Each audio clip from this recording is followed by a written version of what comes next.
내 인생의 사유서라.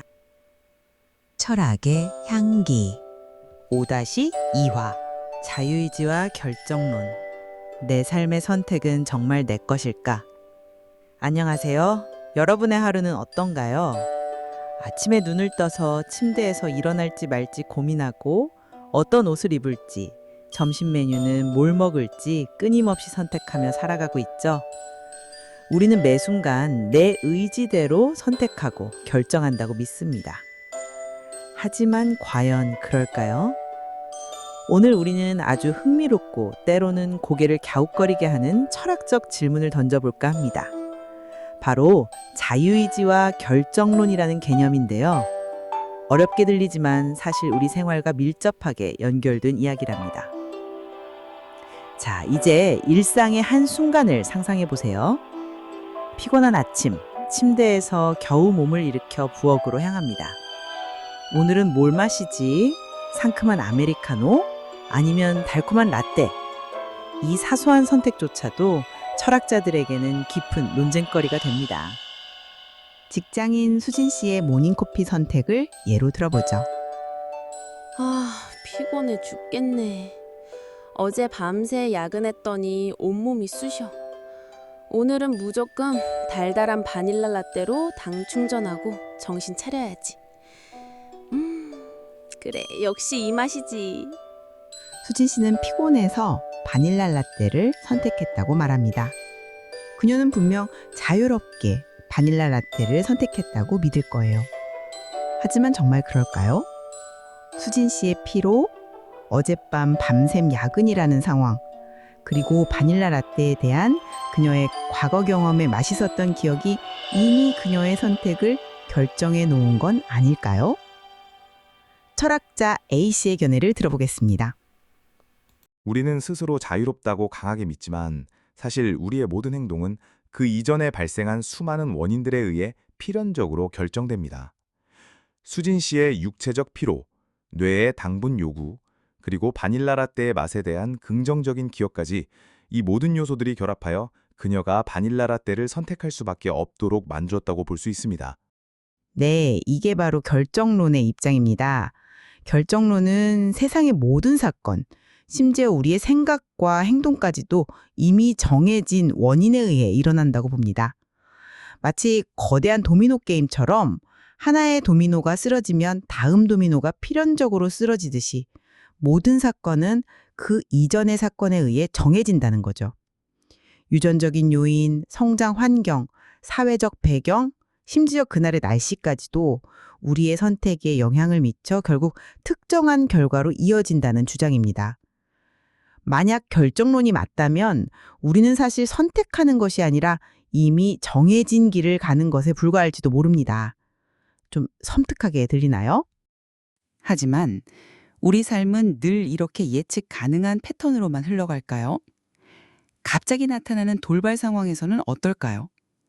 계획이 없던 상황, 예상치 못한 사건 속에서도 우리는 여전히 정해진 대로 행동할 뿐일까요?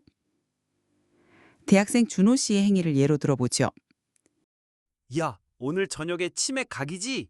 내가 어제 새로 찾은 맛집인데 대박이래. 갑자기 길에서 뛰어놀던 아이가 놓친 축구공이 순식간에 차도로 굴러갑니다. 아이는 겁도 없이 공을 잡으려 달려나가고 멀리서 차가 빠르게 다가오고 있습니다. 준호 씨는 순간적으로 통화를 멈추고 몸을 던져 공을 잡고 아이를 위험에서 구해냅니다. 휴, 깜짝이야. 다친 데는 없니? 괜찮아? 이때 준호 씨는 정해진 대로 행동한 것일까요? 아니면 자유롭게 용기 있는 선택을 한 것일까요? 결정론 쪽으로 보면 준호 씨의 과거 경험에서 축적된 위험을 감지하는 능력, 선한 도덕적 가치관, 빠른 반사신경, 그리고 공이 굴러오는 속도와 자동차의 거리 등 수많은 물리적, 심미적 요인들이 복합적으로 작용하여 그 행동을 유발했다고 분석할 수도 있습니다. 철학자 B씨의 생각을 들어봅니다. 하지만 생각해보세요. 같은 상황에서도 누군가는 망설이거나 피했을 수도 있습니다. 준호 씨의 행동은 단순히 인과관계만으로 설명하기 어려운 그 이상의 무엇이 작용한 결과입니다. 그것은 바로 순간의 판단과 용기, 그리고 선택할 수 있는 능력입니다. 우리는 주어진 상황 속에서도 외부의 강요나 과거의 결정에 얽매이지 않고 스스로의 의지로 행동을 선택하고 결정할 수 있는 힘을 가지고 있습니다. 그 힘이 바로 자유의지입니다. 네, 이게 바로 자유의지론의 핵심입니다. 자유의지론은 우리가 환경이나 유전, 과거의 경험에 의해 완전히 지배당하는 존재가 아니라는 믿음입니다. 우리는 스스로의 의지에 따라 행동을 선택하고 결정할 수 있는 능력을 가지고 있으며 이를 통해 자신의 삶을 주체적으로 만들어간다고 보는 겁니다. 준호 씨가 아이를 구한 행동은 그가 선택했기 때문에 가능했다고 보는 것이죠.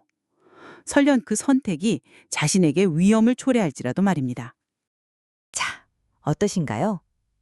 모닝커피를 마시는 사소한 행동부터 위험에 처한 사람을 돕는 영웅적인 행동까지 우리는 늘 자유의지와 결정론이라는 두 가지 관점 사이에서 고민하게 됩니다. 이 질문은 수천 년 동안 수많은 철학자들을 잠 못 들게 만든 주제이기도 하죠. 만약 결정론이 절대적으로 옳다면 우리의 노력이나 책임은 무의미해질 수 있습니다. 어차피 정해진 대로 될 텐데 뭘 노력해? 내가 잘못한 게 아니라 상황이 그렇게 만들었을 뿐이야 라고 생각하며 무기력해지거나 책임 회피를 정당화하는 편리한 이론이 될 수도 있습니다. 하지만 동시에 세상의 모든 것이 인과적으로 연결되어 있다는 이해를 통해 타인을 더 쉽게 이해하고 용서할 수 있는 계기가 될 수도 있겠죠. 반대로 자유의지론이 절대적으로 옳다면 우리는 내 삶의 주인이라는 뿌듯함과 함께 무한한 가능성을 느끼게 됩니다. 어떤 어려움 속에서도 선택할 수 있다는 희망을 가질 수 있죠. 하지만 동시에 모든 결과에 대한 책임을 오롯이 혼자 짊어져야 한다는 엄청난 부담감에 시달릴 수도 있습니다. 실패했을 때 내 선택이 틀렸어 라며 자신을 심하게 탓할 수도 있겠죠. 결론적으로 이 두 가지 개념 중에서 어느 한쪽이 정답이라고 단정하기는 매우 어렵습니다. 사실 우리 삶은 이 두 가지의 복잡하고 미묘한 상호작용 속에서 펼쳐지는 건지도 모릅니다. 우리는 분명 과거의 경험, 유전적 특성, 그리고 사회적 환경의 영향을 받습니다. 피곤하면 단 음식을 찾게 되는 것처럼 말이죠. 하지만 동시에 우리는 그 안에서 새로운 정보를 학습하고 반성하며 의식적으로 다른 선택을 해나갈 수 있는 잠재력을 가지고 있습니다. 마치 강물에 떠내려가지만 노를 저어 방향을 바꿀 수 있는 배처럼요. 그러므로 우리는 자신이 가진 선택의 힘과 가능성을 믿고 그에 따른 책임감을 가지는 것이 중요합니다. 동시에 자신을 둘러싼 환경과 타인의 영향, 그리고 자신의 한계를 이해하고 공감하는 넓은 시야도 필요합니다. 이것이 바로 우리가 더 나은 삶을 살아가기 위한 현명한 태도가 아닐까요? 오늘 아침 여러분이 마신 커피 한 잔이나 혹은 방금 내린 작은 결정들 하나하나가 여러분의 자유로운 의지에 따른 것이었을까요? 아니면 이미 정해진 운명이었을까요? 이 질문을 통해 여러분 자신과 세상을 조금 더 깊이 이해하고 나아가 더 의미 있는 삶의 방향을 찾아가는 계기가 되셨기를 바랍니다. 지금까지 내 인생의 사유서랍이었습니다. 다음 시간에도 흥미로운 철학 이야기로 찾아오겠습니다. 구독, 좋아요, 알림 설정은 영상 제작에 큰 힘이 됩니다. 감사합니다.